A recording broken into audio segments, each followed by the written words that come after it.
O Senhor esteja convosco. Ele está no meio de nós. Proclamação do Evangelho de nosso Senhor Jesus Cristo, segundo São Lucas. Glória a vós, Senhor. Os pais de Jesus iam todos os anos a Jerusalém para a festa da Páscoa. Quando ele completou 12 anos, subiram para a festa como de costume. Passados os dias da Páscoa, começaram a viagem de volta, mas o menino Jesus ficou em Jerusalém sem que seus pais o notassem. Pensando que ele estivesse na caravana, caminharam um dia inteiro. Depois começaram a procurá-lo entre os parentes e conhecidos. Não tendo encontrado, voltaram para Jerusalém à sua procura. 3 dias depois, o encontraram no templo. Estava sentado no meio dos mestres, escutando e fazendo perguntas. Todos os ouviam, o menino, estavam maravilhados com sua inteligência e suas respostas. Ao vê-lo, seus pais ficaram muito admirados e sua mãe lhe disse: Meu filho, por que agiste assim conosco? Olha que teu pai e eu estávamos angustiados à tua procura. Jesus respondeu: Por que me procuráveis? Não sabeis que devo estar na casa de meu pai? Eles, porém, não compreenderam as palavras que lhes dissera. Jesus desceu então com seus pais para Nazaré e era-lhes obediente. Sua mãe, porém, conservava no coração todas estas coisas, e Jesus crescia em sabedoria, estatura e graça, diante de Deus e diante dos homens. Palavra da salvação. Glória a vós, Senhor. Aleluia, aleluia, aleluia, aleluia. Irmãos e irmãs em Cristo Jesus e Maria Santíssima, presentes aqui na igreja e aqueles que nos acompanham pelas redes sociais. Estamos dentro da oitava do Natal. A oitava do Natal significa que são por 8 dias a igreja celebra como se fosse o único dia de Natal. Diante desta solenidade tão importante para o cristianismo, que é a encarnação de nosso Senhor Jesus Cristo. E dentro do 5º dia, celebrando hoje o 5º dia da oitava do Natal, nós temos a festa da Sagrada Família, Jesus, Maria e José. Somos chamados a olhar no presépio e contemplar esse casal que acolhe o seu filho Jesus, o Filho de Deus, o Altíssimo, a segunda pessoa da Trindade. E Deus escolheu, portanto, este casal, Maria e José, para que o seu filho nascesse, fosse cuidado, recebesse, portanto, toda a educação humana e convivesse de um lar puramente humano para manifestar o seu amor, a sua graça, a sua salvação a todos os povos e nações. O Evangelho de hoje nos apresenta que Maria e José e o menino Jesus, que já estava com 12 anos de idade, foram para a festa da Páscoa em Jerusalém. Era comum os judeus fazerem peregrinação por algumas ocasiões, solenidades dentro do seu calendário litúrgico judaico. E uma das festas de peregrinação era a Páscoa. Portanto, as famílias iam em 2 caravanas, uma de homens e a outra de mulheres. A criança podia ir acompanhada tanto de uma quanto de outra. E foi exatamente na volta para casa que Maria e José, depois de ter caminhado um dia todo, eles perceberam que o menino Jesus não estava em nenhuma das caravanas, pois no momento de descanso era comum, portanto, esses dois grupos se encontrarem. Foi exatamente ali que Maria e José sentiram falta, porque Maria achava que o menino estava com José, e José achava que o menino estava com Maria, e portanto não estava em nenhum dos dois. O menino havia ficado em Jerusalém, e o coração destes pais, semelhante daqueles que têm filhos, sentiram a angústia e a aflição de não saber onde que está o seu filho. E eles voltaram a Jerusalém. Para a surpresa de Maria e José, encontraram o menino no templo, junto com os mestres da lei, fazendo perguntas em algum momento, em outros respondia alguma coisa, fazendo esse diálogo. Os mestres da lei achavam que aquele menino era apenas um menino como os outros. Não reconheceram e não sabia que ali estava o Filho de Deus. Conheceria a força e a sabedoria do Filho de Deus tempo depois, mais ou menos 20 anos depois deste episódio. E Maria questiona o menino: olha, por que agiste assim conosco, meu filho? Teu pai e eu estávamos angustiados à tua procura. E Jesus vai responder de uma maneira carinhosa para os seus pais: por que me procuráveis? Não sabias que eu devia estar junto do meu pai em sua casa? E aí que Maria e José não compreenderam nada, porque eles também estão envolvidos neste mistério de Deus. Mas revela que este casal, ao cuidar da criança, amando de Deus, atendendo o chamado que o Senhor lhe fizera por meio do anjo Gabriel, eles se tornaram, pela obediência ao Senhor, por escutar ao Senhor, o modelo de família para as nossas famílias. E nós pertencemos à família de Deus pelo nosso batismo. É pelo batismo que nós somos filhos adotivos de Deus. Se nós somos filhos adotivos de Deus e Deus é o nosso Pai, nós somos toda uma família, não do ponto de vista sanguíneo, mas sim do ponto de vista espiritual. O que nos une em cada um de nós é o santo batismo. Portanto, se nós pertencemos ao Pai e somos esses filhos de Deus, logo as nossas famílias devem plasmar na sua vida cotidiana o modelo de família, Jesus, Maria e José. Esse é o nosso grande desafio no nosso dia a dia. Por mais que somos filhos de Deus, requer de nós um exercício, uma ascese diária, para não perdermos e não ficarmos longe dessa filiação de Deus, desse contato com o Pai. Quando nós pecamos, nós nos distanciamos de Deus. E quando nós procuramos o sacramento da confissão, nós somos reconciliados com Deus, voltamos a essa comunhão. E é esse exercício diário que os pais são chamados a exercer com os seus filhos, de transformar as suas casas no santuário da vida, pois ali é o berço sagrado, ali é a igreja doméstica, que a igreja, como mãe, vem nos chamar a atenção. É ali que os filhos devem ser criados, receber o afeto, o respeito, o carinho dos seus pais. É ali também que os filhos devem receber a educação da fé, de ensinar os valores cristãos, de ensinar as virtudes deixadas por nosso Senhor. E desde a tenra idade, a criança vai crescendo nessa atmosfera e vai se formando como homem e como mulher, para que como jovem adulto possa então deixar transparecer nos seus dons aquilo que foi recebido de dentro de casa. A família é uma instituição abençoada por Deus.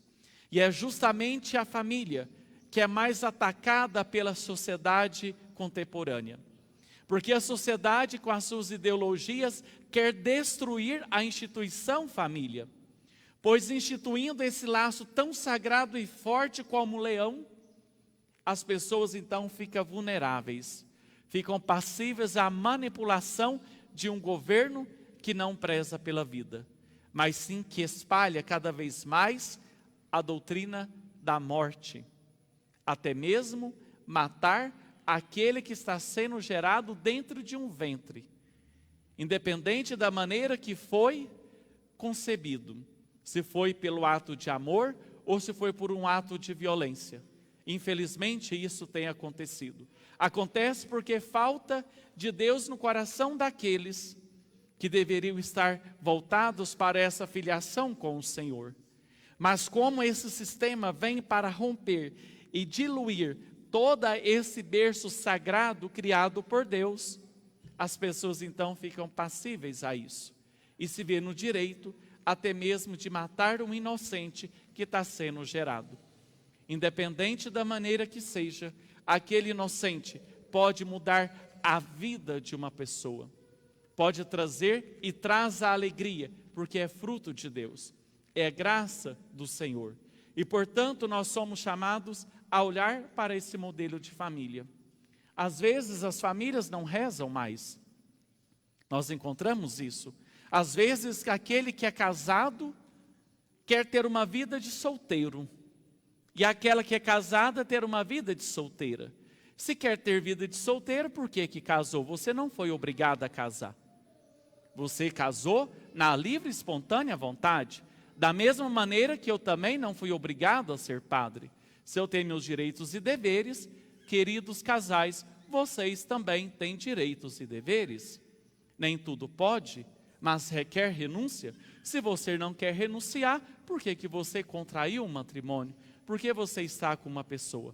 Até mesmo na vida de solteiro, não é chamado a ter uma vida na libertinagem, mas na liberdade em Deus, de fazer aquilo que é o chamado de Deus e constituir a sua vontade no dia a dia, pois é graças ao nosso trabalho que nós fazemos frutificar nas diversas realidades o dom do Espírito Santo, que é dado para todos nós.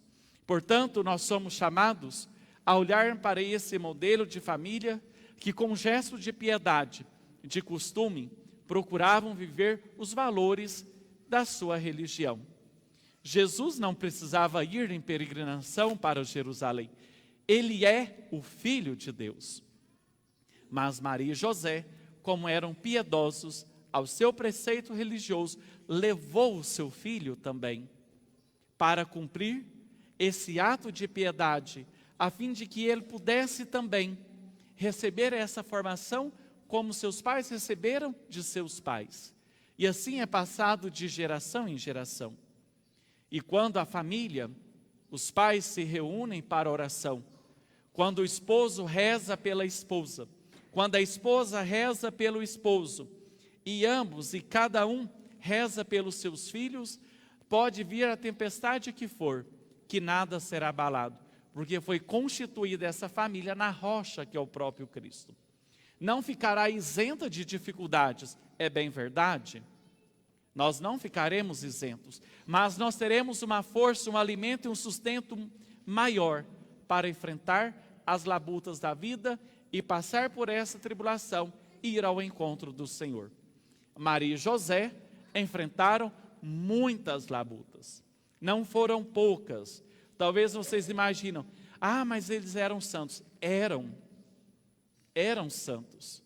Mas vamos olhar a condição que esse menino nasceu. Uma noite fria, escura, sem nada, a mulher Maria dá à luz o seu filho, onde vai reclinar a cabeça daquela criança, não tem roupa, não tem um cobertor quentinho como as nossas crianças têm, não tinha um berço limpinho, adequado para colocar a criança, mas sim um coxo.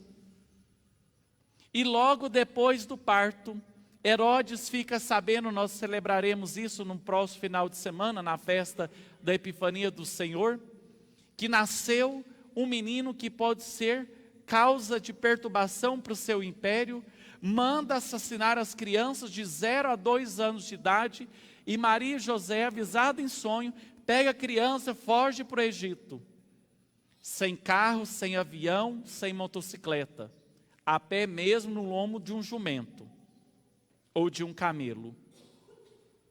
quer mais dificuldade do que essa?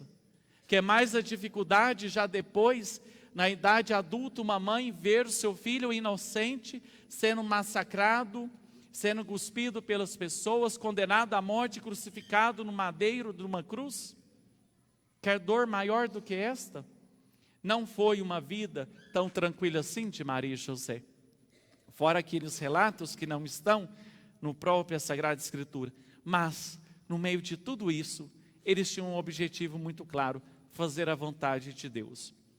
E por fazer a vontade de Deus, por aderir a isso e assumir como projeto da vida, de sua vida familiar, o projeto de Deus, eles então superaram todas as labutas e as pelejas humanas, que nós somos chamados também a superar, não sozinho, mas na graça da oração.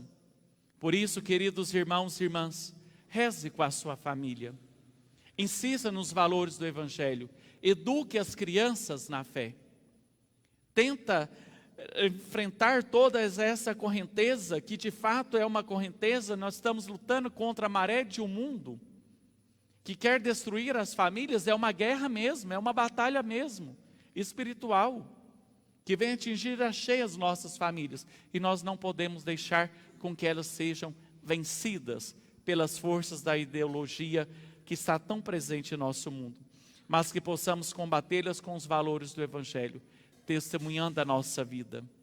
Eu fico observando os pais que vêm para a catequese trazer os seus filhos, e a nossa paróquia oferece a catequese, não só a nossa, mas todas as paróquias, para suprir aquilo que as famílias não estão vivendo dentro de casa. Vocês sabiam disso?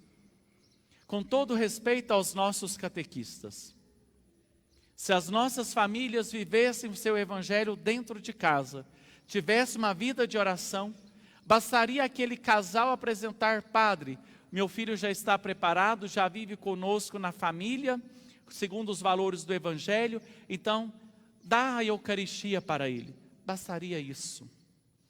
E o mais triste ainda é quando a gente vê os pais que vêm trazer seus filhos na catequese, achando que a catequese é creche, que deixa os filhos na catequese e vão para o centro da cidade fazer compra, fica lá fazendo suas compras, perde a hora, quando veja passou até 1 hora, 2 horas depois do término da catequese, e o catequista aqui esperando o pai chegar para pegar a sua criança para ele poder também ir embora. Isso é grave, não é creche, é educação na fé. Se os pais são os primeiros catequistas dos seus filhos, é ali dentro de casa que recebem todo esse ensinamento da fé e da vida e do mundo. Então, se age dessa maneira, talvez no final de semana que teria mais tempo para ficar com o filho, mas quer deixar o filho na igreja, que bom que está deixando na igreja, né? Para poder fazer outras coisas, para ficar mais livre dos filhos, aí isso já é um pecado grave. É um pecado grave que precisa ser revisto e procurar o sacramento da confissão quanto antes, para voltar então nessa comunhão com o Senhor. Os filhos é o fruto do casal, da união do marido e da mulher, abençoado pelo Senhor. Portanto, deve ser cuidado, que é um valioso presente, tesouro que o Senhor deu, que é fruto daquela união. Peçamos, portanto, a intercessão da Sagrada Família para as nossas famílias, que sejam casas, lares cristãos, que vivem os mandamentos do Senhor, que busquem os sacramentos da igreja, que a oração seja manifesta ali, e assim, fortificadas na fé, terão essa força para enfrentar a maré de uma água suja que a sociedade moderna tem arrastado tantos lares, levando à destruição e à perdição. Que a Sagrada Família de Nazaré cubra as nossas casas com suas bênçãos infinitas, para que todos possamos nos colocar no caminho junto com seu Filho Jesus, que nasceu na noite escura e fria de Belém. Louvado seja nosso Senhor Jesus Cristo. Para sempre seja louvado.